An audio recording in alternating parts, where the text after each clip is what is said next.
Сәлеметсіздер ме? Біз бүгін мохито сусын жасайтын боламыз. Бізге мохито сусына керек заттар сары ағаш және де мохитоға керек сироп және де лимон. Сосын осындай жалбыз керек болады. Біз бірінші лимонды ортасынан кесіп алатын боламыз.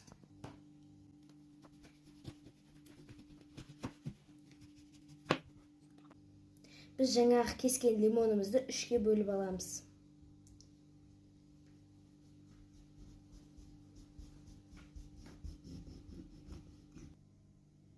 Жаңағы кескен лимондарымызды ыдысқа салатын боламыз.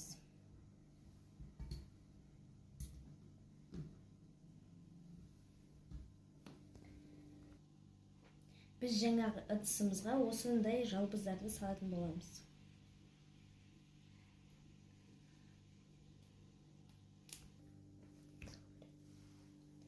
Осыларды салатын боламыз.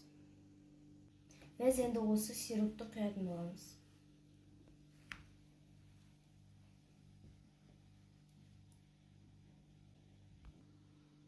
Енді соңында біз осы сары ағашты құятын боламыз.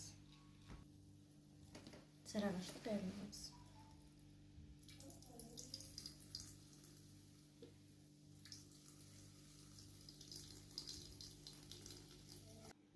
Біз сары ағашымызды құйып болдық, енді бұны араластырамыз. Мохитомыз дайын болды, енді оның дәмін көретін боламыз.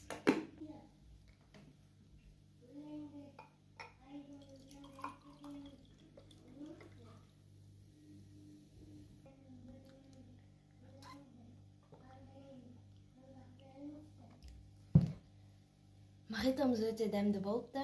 Сау болыңыздар.